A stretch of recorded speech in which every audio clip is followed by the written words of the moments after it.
The Word of God is alive and powerful, sharper than any two-edged sword, piercing even to the dividing asunder of the soul and the spirit, and of the joints and the marrow, and is a critic of the thoughts and intents of the heart.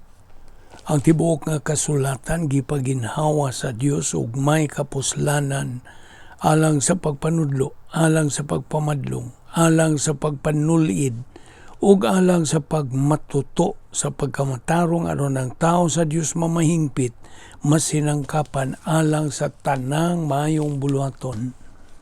Mayong adlaw sa tanan nato mga subscribers, viewers, followers, atong isig ka magtutuo. Ano sab kita ng atong adlaw-adlaw nga pagtuon sa pulong sa Dios, niya pa kita magadupot sa atong tunanan, developing divine viewpoint. Okay, ang pag-ugmad sa mga huna sa Dios nga ni sa atong kinabuhi nga espirituhanon.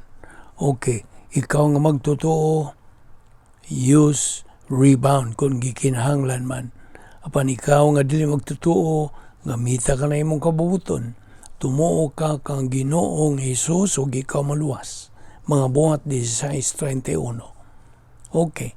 So, andam ka naman, padayon ta sa atong hunungan kagahapon. Now, ako kang giingnan, may tungod ni ining mga epistola ni Apostol Pablo sama sa iyang suwat nga to sa taga Corinto, taga Efeso, taga Tesalonica, etc. Kini sila ang mga epistola nagahatag og impasiya bahin sa pagkinabuhi, pinagi sa pagtuo, dili pinagi sa imong kita. Ngano? Ato ning tubagon.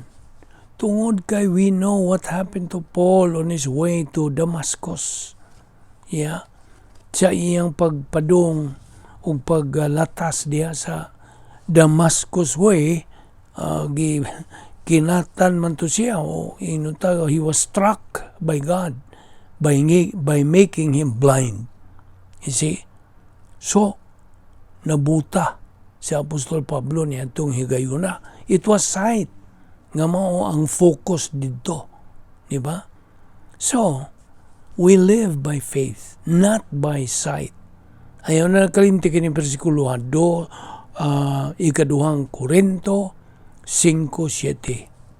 Now, okay, mo ito sa Hebrehanon 11:1. Faith is the substance of things hoped for, the conviction of things not seen. Colossians 1:12. Give thanks to the Father who has qualified us to share in the inheritance of the saints in light. Underline that word light. Psalm 119 verse 105. Your word is a lamp to my feet and a light to my path. Nanapod, light. Verse 106. I have sworn and I will confirm it, that I will keep your righteous ordinances. Verse 107, I am exceedingly afflicted. Revive me, O Lord, according to your word. Verse 108, O accept the free will offerings of my mouth, O Lord. Verse 109, my life is continually in my hand, yet I do not forget your law. Verse 110, the wicked have I laid a snare for me, yet I have not gone astray from your precepts. Verse 111, I have inherited your testimonies forever, for they are the joy of my heart. Verse 112, I have inclined my heart to perform your statutes forever, even to the end. Okay. Humanihan itong mga bersikulo nga itong gipang batbat. Adto ta na balik ni sab sa Colosas 3:15. Let the peace of Christ rule in your hearts. Nanapod, peace, irene, sa Griego. Rule, paharia sa Binisaya. Verse 16, let the word of Christ richly dwell within you with all wisdom, teaching and admonishing one another with psalms and hymns and spiritual songs, singing with thankfulness in your hearts to God. No kining word of Christ dinhi, mao kini ang nagadasig sa matag magtutuo sa iyang kinabuhi. Ibaw ka ngano, tungod kay si Kristo, buhi, tataw, tinaw, klaro na kayo sa iyang kinabuhi. Christ is now real in his or her life as a believer. Now, kinahanglan painumduman nato ang atong kaugalingon nga kitang mga magtutuo moatubang kang Ginoong Jesucristo atol sa evaluation time nga gitawag kini doctrinally and technically as judgment seat of Christ. Motubang ta. Wa ka ba kay bawo niya na? So karon ay bawo ka na. Nga motubang ta atol sa kanang judgment seat of Christ, human gyud sa pagsakgaw. All of our works, both human and divine, are going to be evaluated. And so by evaluated sa Binisaya, pag sukdon o pag sutaon, di ba? I hope mudawat mo na ang Binisaya. Nakamong mga karaan na, of course, nakasabot gin mo pag-ayo ni. Now, so ang tanan na itong mga binuhatan din sa kalibutan, both human and divine, are going to be evaluated. Human good works are likened to kahoy kugon dagami. Apan kini sila pagasunogon. 1 Corinthians 3:12. So, they will not stand, from being burned. Kaya kini kahoy kugon og dagami. Kunin mo ng duslitan mo sila o man. You see, maugdaw. Og kana, dili magantihan sa Dios. Whereas ang divine good works are likened to pilak, bulawan, ug mahalon nga mga bato. Gold, silver, precious stones, they will stand from being burned. 1 Corinthians 3:12, again, maura na ang magpabilin. You see? Dili na maugdaw, dili masunog, dili maugdaw. So, mao na ang gantihan sa Dios. Okay? Ako malikon. This is the kind of good that is, or that kind of good works that are rewardable.